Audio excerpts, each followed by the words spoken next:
আসসালামু আলাইকুম। পাকিস্তান ভারতের সাথে ম্যাচ বয়কট করে ৬,৭০০ কোটি টাকার ক্ষতি হইতেছে আইসিসির। এবং এই আইসিসির এই ক্ষতি হওয়ার মূল কারণ হচ্ছে আইসিসি নিজেই, এবং তার অন্যতম কারণ হলো ভারতের দালালি করা। ভারতের দালালি করে পুরা আইসিসি বলি পুরা ক্রিকেট বিশ্বকে একদম শেষ করে দিয়েছে আইসিসি। ইন্ডিয়া যা বলে তাই শুনে, উঠতে বলে উঠবে, বসতে বলে বসবে। ইভেন আইসিসির সব থেকে বড় আয় বা সব থেকে বড় হাই ভোল্টেজ ম্যাচই কিন্তু ভারত পাকিস্তান। ইন্ডিয়া পাকিস্তানের ম্যাচই কিন্তু মানে টোটাল যেই কামাইটা হয়, ইন্ডিয়া পাকিস্তানের যত বেশি ম্যাচ হবে তত বেশি কিন্তু রেভিনিউটা আসবে। এখন আমরা বলতে পারি যে ইন্ডিয়া পাকিস্তানের যে এখন আর ওই লেভেলের হাড্ডাহাড্ডি কম্পিটিশন হয় না, কিন্তু কম্পিটিশন না হলেও এইটার যে ডিমান্ড এটা সব থেকে বেশি অন্যান্য ম্যাচ থেকে মিনিমাম মানে কয়েক গুণ, ৩-৪ গুণ। ইন্ডিয়া ইংল্যান্ডার বা ইন্ডিয়া অস্ট্রেলিয়ার আর কি ডিমান্ড, সব থেকে বেশি ডিমান্ড পাকিস্তানের সাথে হয়। এর জাস্ট বিকজ অফ ভারতের মানুষ এখনও পাকিস্তানের সাথে যে দ্বন্দ্ব, সেই যে খেলার মধ্যে ওই দ্বন্দ্বটা দেখতে পছন্দ করে। এবং সেম গোজ ফর অস্ট্রেলিয়াতেও, সরি, সেম গোজ ফর, আমি যদি অন্য কিছু বলি, ইংল্যান্ড অস্ট্রেলিয়ার কথা বলি, সেটাও কিন্তু না।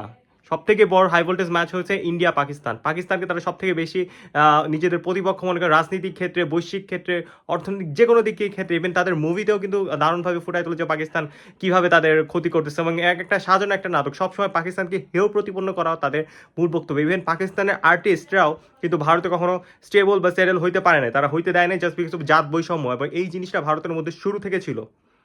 এর অন্যতম কারণ ভারত নিজেই। এবং এখন যে ক্ষতির সম্ভাবনা, এই ক্ষতির সম্ভাবনা সব থেকে বড় ক্ষতি হবে ভারতের। ভারত নিজে আসলে ঢিলটা মেরে ভুলটা করছে, একদম মৌজাকে ঢিলটা মেরেছে। বাংলাদেশের সাথে তারা মুস্তাফিজুর রহমানকে হেয় করায় বা মুস্তাফিজুর রহমানকে আইসিসি থেকে, তাদের আইপিএল থেকে বাদ দেয়।